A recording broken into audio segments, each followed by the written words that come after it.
There's a drive, way back, it might be, it could be, it is.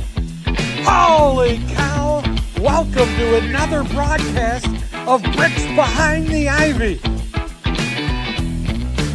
Hey, Cub fans, welcome to another episode of Bricks Behind the Ivy. Thank you so much to our awesome sponsors, Wrigleyville Sports, the best sports store in Wrigleyville, and Yaggy Road Roasting Company, based in Valpo, Indiana, serving cups of coffee just as special as the moments you drink them in. Hello, welcome to Bricks Behind the Ivy. Hey, Brickheads, welcome to Bricks Behind the Ivy, the podcast built brick by brick for Cub fans by Cub fans. I am your hostess, the mostest, Jeff CandidCubs Ragauskis, lifelong Northsider with blue blood in my veins, an old style sometimes in hand, and a front row seat to every W flag moment or soul-crushing sweep. And joining me is world's best co-host, Mr. Patrick Erickson. Pat, how are you doing today? Hey, buddy, how the heck are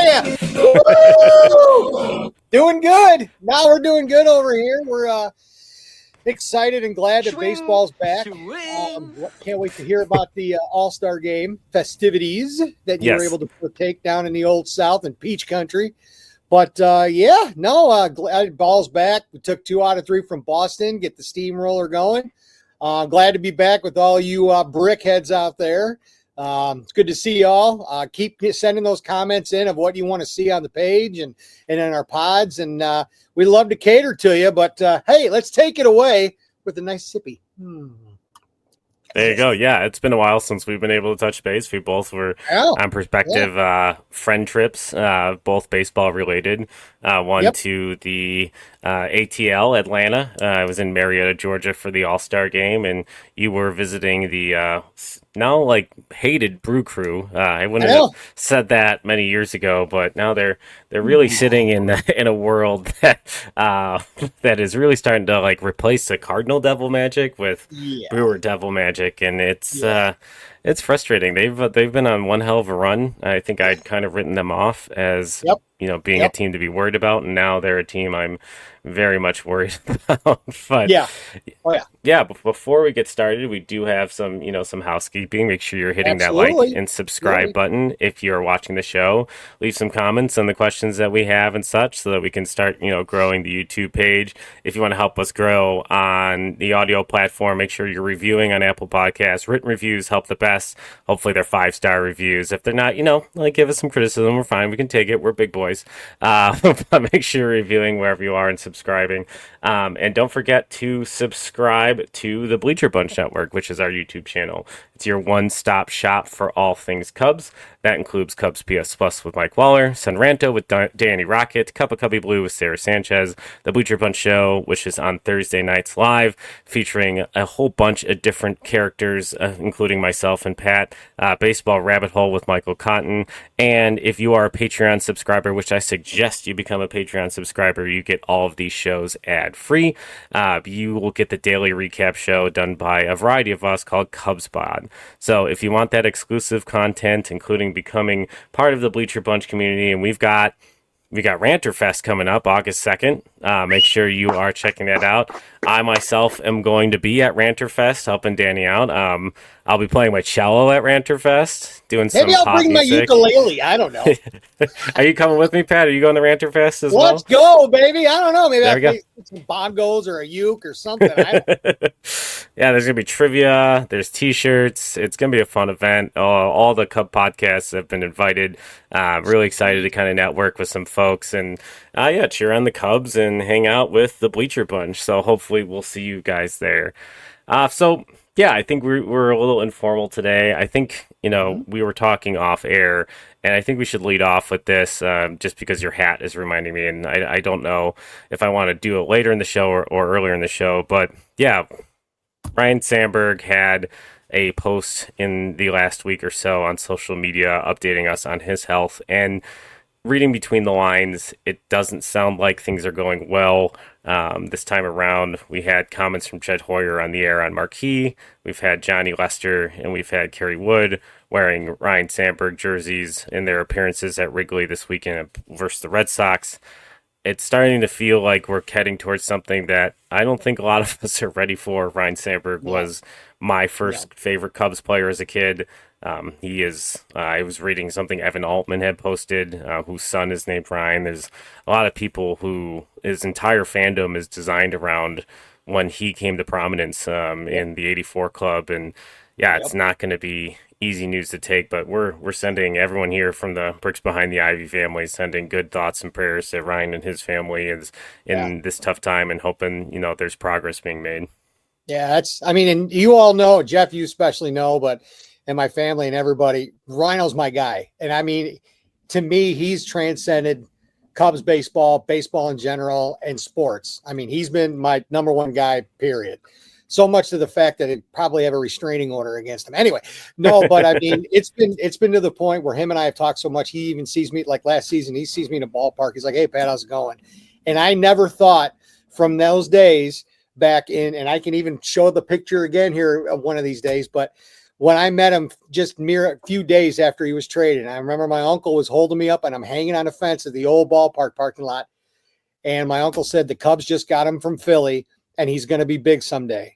And from that day on, I mean, I've got down here probably a million Rhino things, kind of like you with Hendricks. And I mean, I even remember having albeit friendly, argument with my wife when my son was born because I wanted him to be named Ryan. And she goes, Ryan? No, Ryan. Ryan? No, Ryan. But anyway, Sandberg's my guy, and it's been pretty devastating. I know me personally, I'm not ready for this. But, cancer sucks, and we just got to hope for the best. And, it's like the hashtag Rhino Strong. We just got to, come together as a Cub Nation for him and, and hope that he either pulls through or whatever the good Lord decides. But, Rhino, if you're watching this, first of all, I'm sorry. But secondly, hey, stay strong, buddy, and we're all pulling for you. Yeah, it's a tough moment for Cubdom. Mm-hmm. It's probably the biggest moment since we lost Ernie Banks or Santo. Mm-hmm. And Harry, even, for myself, I think this will be one of the first major Cub players, at least that, enters my stratosphere of my fandom. That could be lost. And that's really going to hit me different. I've always talked to my wife about one of the saddest days in the world will be the day that we lose Pat Hughes. Because the sound of his voice is synonymous with every summer of my childhood and adulthood, and I'm not ready for a world in which there's a different announcer, and we don't have to attack that moment just yet. But same thing. I'm still trying to get over Harry, and that was what in '99, '98. You know what I mean? Yeah, as a kid, I thought I would never get over the tag team of Chip Carey and Steve Stone. That was you just grow attached to some things. Things aren't permanent, and I never thought I'd get over losing Glenn Casper, and it turns out I was right. I never got over that, but the Cubs. And if Nick was sitting here right now, if he wasn't out and about, he'd agree with you 100%, which is one of the reasons why he's going into broadcasting is because of Len. But I get it. But like I said, we're going to pull for him and hope for the best and leave it in the good Lord's hands and see what happens. Yeah, hat tip to Mr. Sandberg. Amazing Cubs player. Wishing you the best, and cancer sucks. It's the worst. On that note, let's transition to something a little bit cheerier. Let's smile a little bit more, and hope the best for Rhino. Both of you and I were on some dude trips that were tied to baseball, and I think I'll go first. I went to Marietta, Georgia, which is the actual hometown of Dansby Swanson. Which I really wanted him to make the All-Star game because of the proximity to Atlanta. I didn't know until I was down there that he was actually from Marietta, and I wore my Dansby jersey around, just because we're in Atlanta, and I figured, and got some really interesting reactions. I had some Braves fans who are like, "Oh, we love Dansby," and I have some Braves fans who are like, "Thank God we didn't overpay for that clown." Blah blah blah. this is a Dansby Fansby account. I'm a big fan of Dansby Swanson. I never expected him to be this incredible player. I understood what the value of that contract was in the market at that time. He is a steady Eddie, a great defender, and he provides, about a 730 OPS with 25 bombs. That's all I ever wanted from him, and it's exactly what he is, and I love it. So if you wanted something more from Dansby Swanson, maybe you thought he'd untap something, but I really wanted just that, and that's what he's given us, so it's been great. Anywho, back to the All-Star game. Yeah, I went to the Home Run Derby, which was won by the big dumper, Cal Raleigh. Really cool story, just with his dad pitched to him in the All-Star Derby, in the Home Run Derby, and then his little brother was the catcher, so it was a family affair, and there's a video of him online from back in 2005 when he was a kid, like singing this little song about how he was going to someday win the Home Run Derby, and of course he did. Which, every year my buddy and I make a bet on who's going to win the Derby, and the loser has to buy the All-Star hat. And I had Matt Olson, who lost by like a fraction of a foot to Cal Raleigh to go to the to the finals, and so I unfortunately lost that bet, and I was, a little frustrated by that. So, it was a weird event. But, if you've never been to the Home Run Derby, for folks who've never been to an All-Star game, the All-Star game to me, at least for Major League Baseball, I would describe it as like the United Nations of Major League Baseball. You've got all these fans from across the country coming to this event and sharing in the joy that is baseball. And there's a big fan fest that has like a lot of stuff for kids, a lot of hands-on stuff for kids, and you've got like Topps baseball cards there, and will be the show, like giving out stuff and doing presentation. You've got Chevy and all these sponsors, and they've got like a big store of all the All-Star game paraphernalia, which is pretty cool. But to me, the marquee events are obviously like the celebrity softball game, the futures game. Now they have the draft, Home Run Derby, and then the actual All-Star game. And I'm gonna start with we're gonna do a pros and cons. So the pros, I love the Home Run Derby. I'm a big fan of the format of having everybody go and then picking the top four. That worked for me. I do like I feel like they still should do that until the finals, because I felt like Junior Caminero was extremely rested because he only had to hit 8 home runs to move on, and there was like this big slugfest between the other two hitters. And Cal Raleigh ended up winning, but it just felt like that one guy didn't really have to work as hard as the other, and maybe you should have the last 4 just go against each other just like in the first round, and then just do head to head for the last bait. The All-Star game was great this year.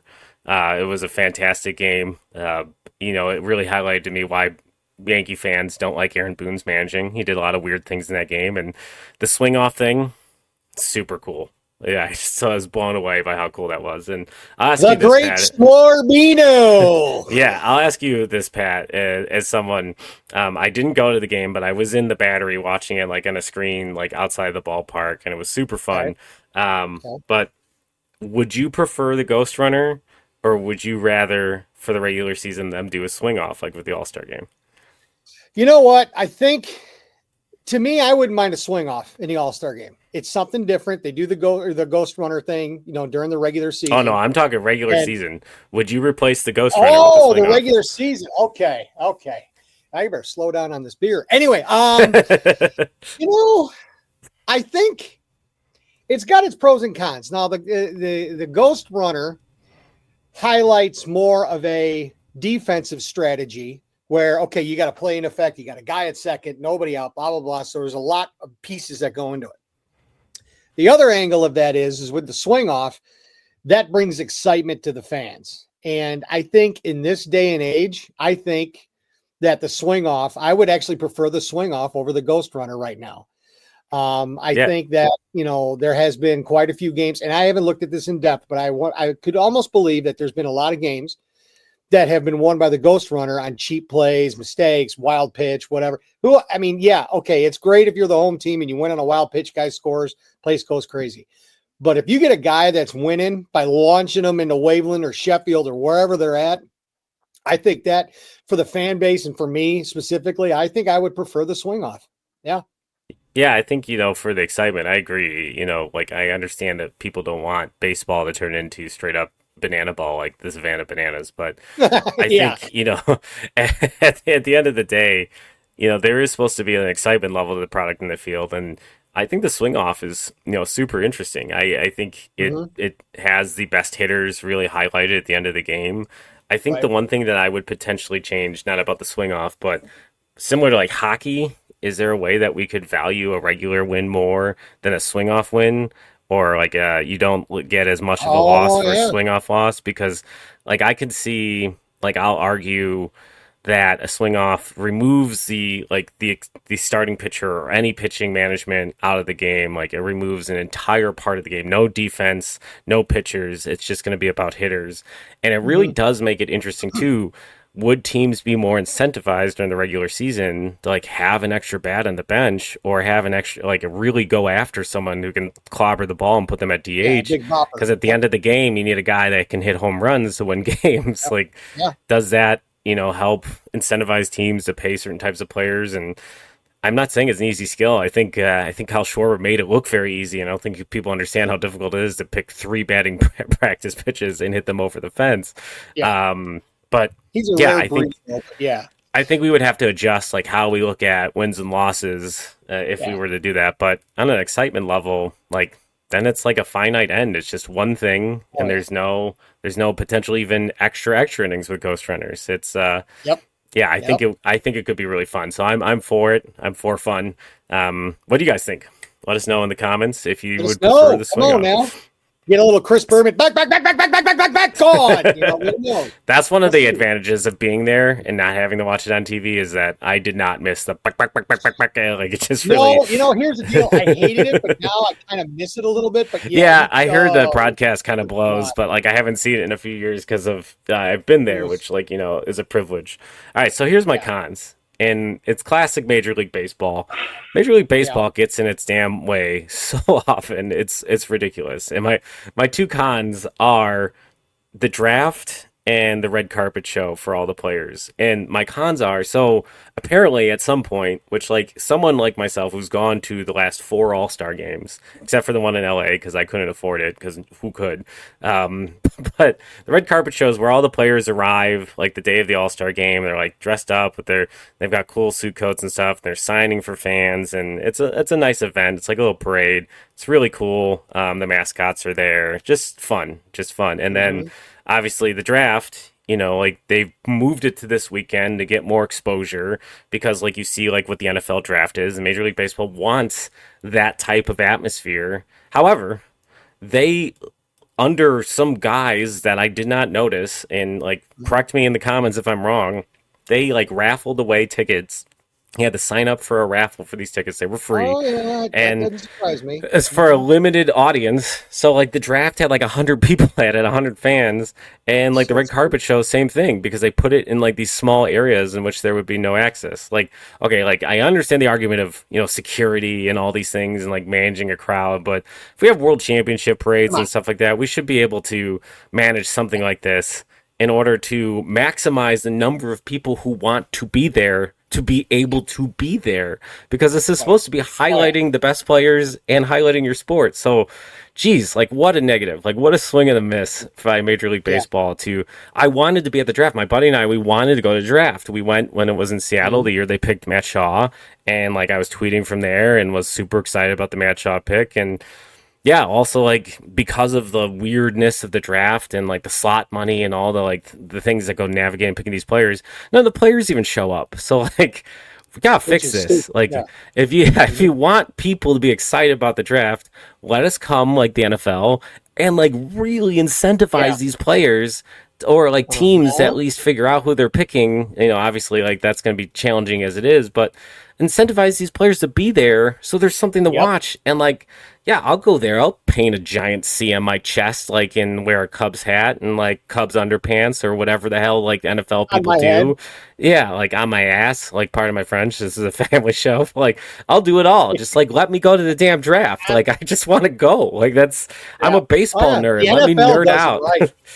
I'm telling exactly. you what, the NFL does it right. I've had a couple friends of mine that went up to Green Bay this year, and they said it was the most incredible experience they've ever done. So, yeah.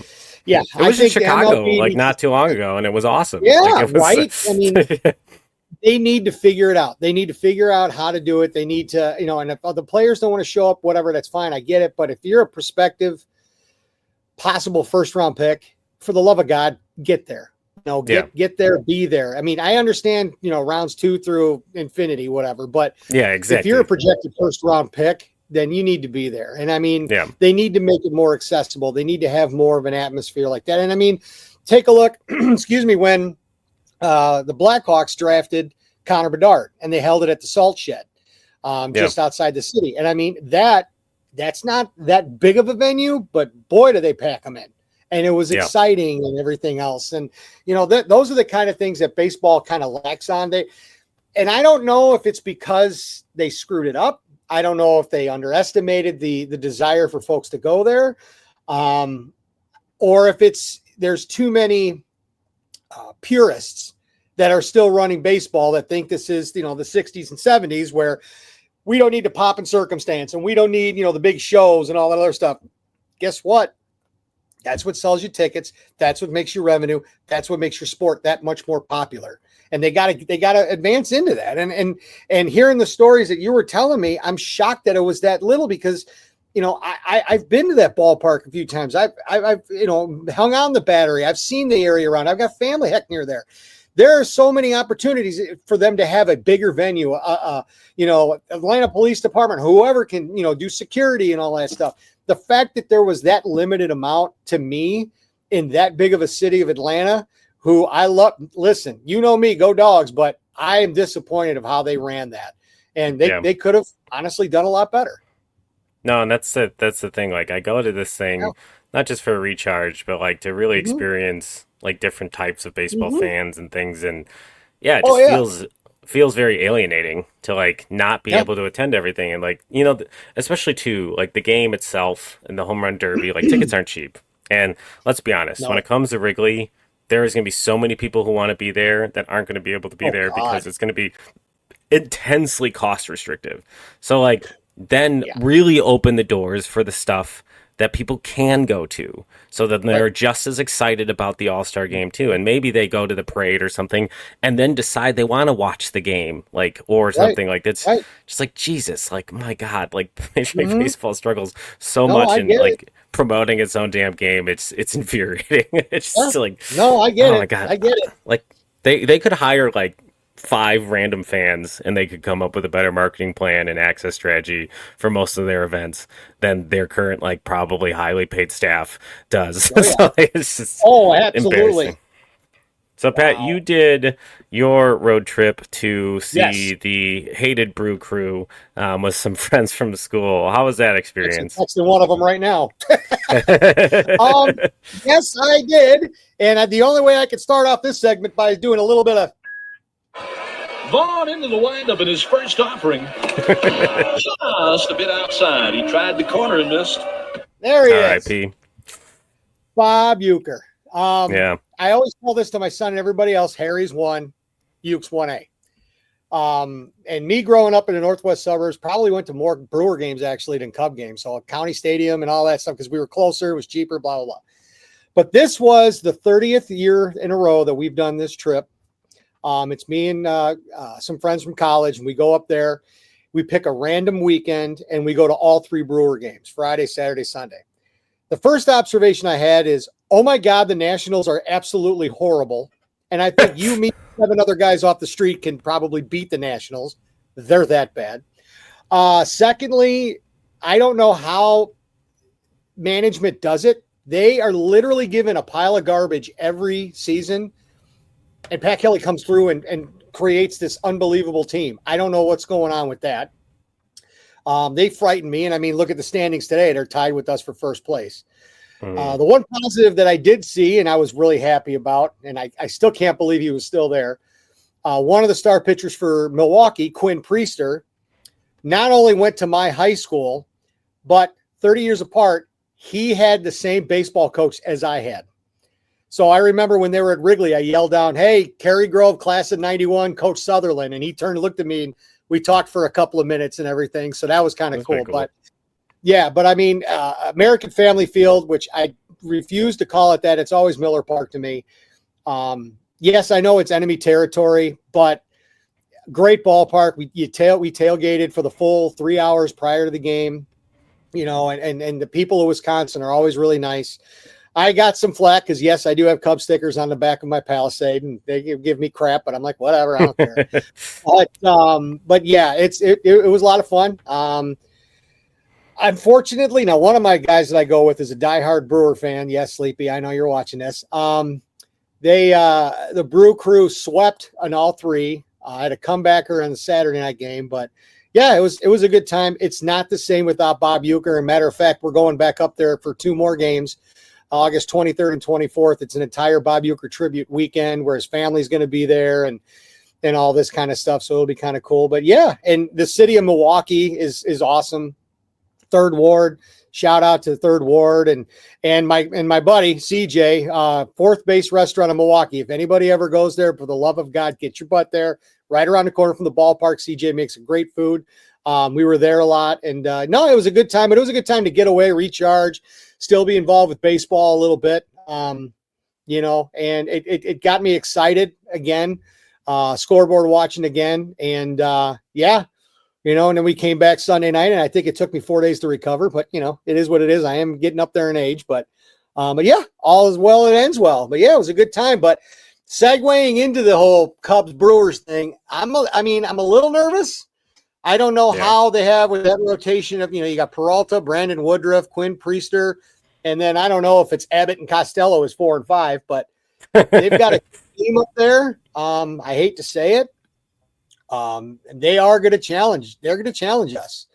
I have a feeling it's going to be a dogfight. I mean, look right now. They have a 10-game winning streak going right now. They just swept the Dodgers. So yeah, and they swept the season series with the Dodgers. The Dodgers were there last week, and holy crap! The one time in my life I really wanted the Dodgers to do something, and they just let me down. That's why you never root for the Dodgers, kids. No Dodgers, no Yankees. I know. I don't understand how they do that kind of stuff, but the whole thing, it just blows my mind. Yeah, the Yaggy Road Roasting Nerd Alert of the week. Nerd Alert! Yaggy Road Roasting. They are brewing cups of coffee just as special as the moments you drink them in. Check them out in the link in the bio. Thank you for sponsoring our podcast. But yeah, I took a look at some of their just like defensive rankings, wins above replacement, and they do so much on the margins. Like you said, you got these guys that you've never heard of, and they seem to just like extract so much value out of them. Yeah. The first one that comes to mind is like Andrew Vaughn. In 30 plate appearances for them, has looked like the prospect I think the Sox thought they were getting.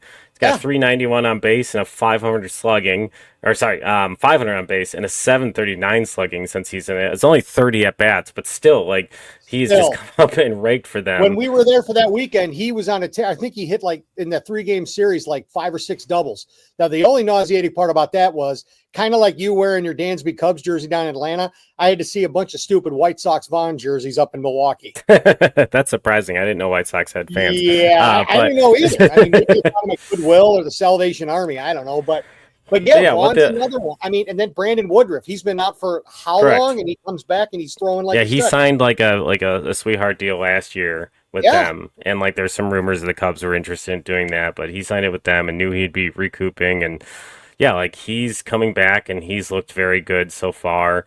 They've got Jacob Mizorowski, who, has that really big fastball. And then on top of that, Jose Quintana's been very good for them. And Freddie Peralta has been a stable force for them. They don't strike out people at an elite rate. They don't, they don't walk people at, a better controlled rate. They don't strike out a lot at the plate. They walk a little bit more than their players. They're fast. They're pesky. I don't get it. Yeah, like they're just, and like I always like to look. So if you look at this number down here, if you're watching on it says that the team's total WAR is 15.3. So like if you think about like the value that they're extracting from all their batters, it's 15.3. So if we share here, and I'm going to remove this, and if you're watching, this will be way easier to follow. But if you're listening, I'll try to explain it the best way possible. But here's the Cubs wins above replacement. So they're at 22.4. So if you're thinking about the difference between those two numbers, there's a pretty solid difference. But the Cubs have had like absolute elite performance from some of their players, and then not so great performance from some positions like third base. They haven't seen a ton of production. Ian Happ is having kind of a down season, but pretty steady performance from other places where like the Brewers do such a good job of just getting like 2 WAR from almost every position. Yeah. They just like hedge their bet so well.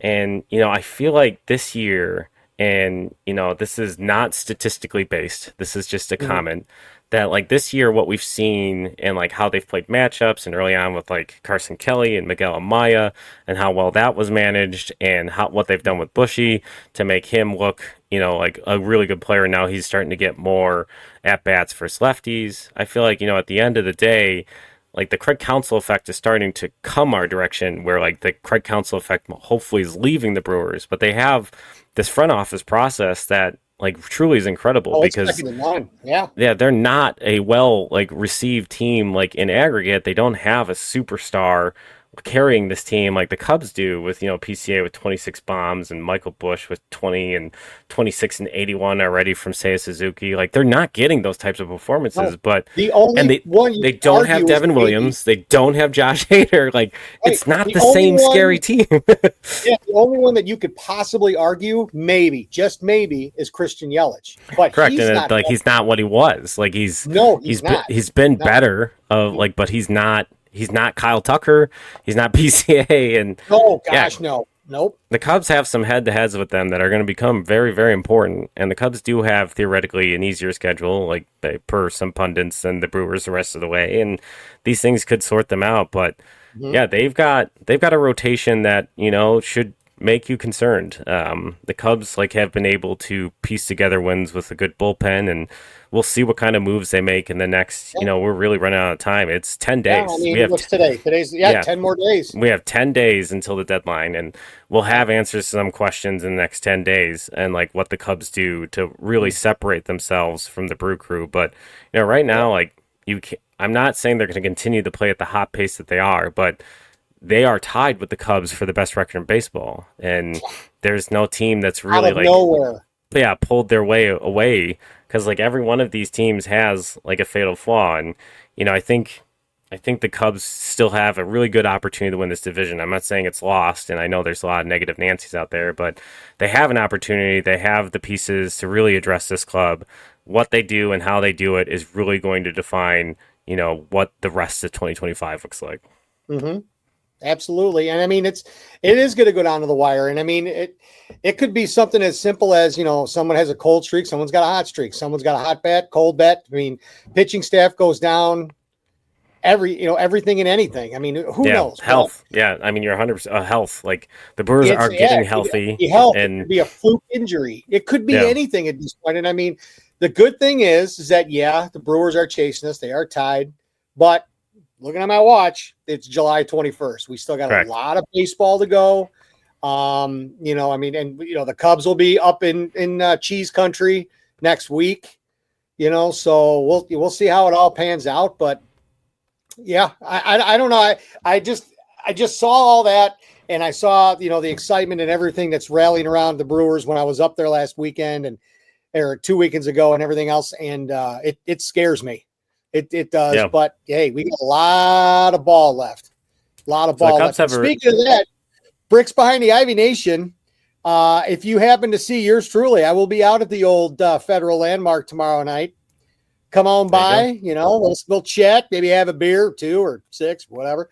But come on by, chat it up. If you got any comments, about the podcast, you want to give us some, helpful tips, whatever. Heck, if you want to be a special guest on, whatever, come on by and see me. I'm in section 215. Come on over. There you go. And we haven't done this in a while, and we'll, getting back into our regular cadence of shows. Week ahead, Cubs have 3 games starting tonight with the Kansas City Royals.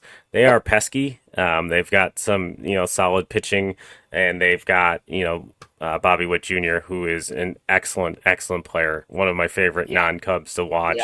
It'll be exciting to kind of see him at Wrigley and what he brings to the game. And then back half of this week is the rest of the Crosstown Classic. White Sox have been playing better ball of late. They've looked like a little bit better team.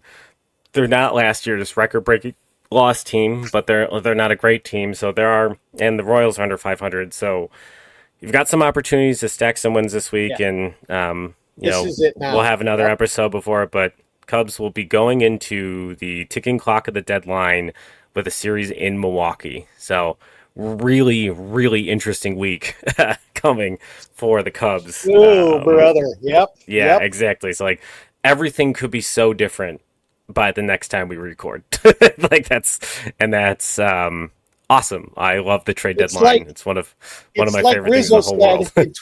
Like Rizzo said in 2016, I'm locked in a glass case of emotion. Yeah. Exactly. We'll see what happens. I think that, you know what? Bricks Nation, what are your ideas? What are your thoughts? What do you think? Who do you think the Cubs are going to go after? Do you think we're going to get a big free agent? Do you think we're going to make a trade? Who do you think should be traded? Who do you think we're going to get? Let us know. Hit the comment section below. Let's engage. Let's chat. Let's have a friendly debate. Who knows? But yeah, I'm a little curious. And I mean, we got 10 days to the deadline, but you know what?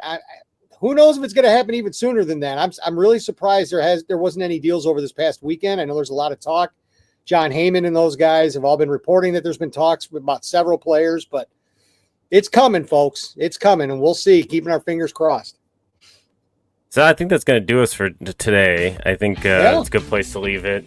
Today's episode is brought to you by Wrigleyville Sports, the go-to spot for the Cub fans since 1990. Located right across the street from Wrigley Field, they've been hooking up Cubs fans with the best gear in over 30 years. Stay tuned. I just heard from them. We should be getting a discount code to share with you guys to get discounts on your favorite Chicago sports memorabilia from Wrigleyville Sports. So make sure you check that out. It'll be in the description of all of our podcasts if it's not this episode, but coming very soon.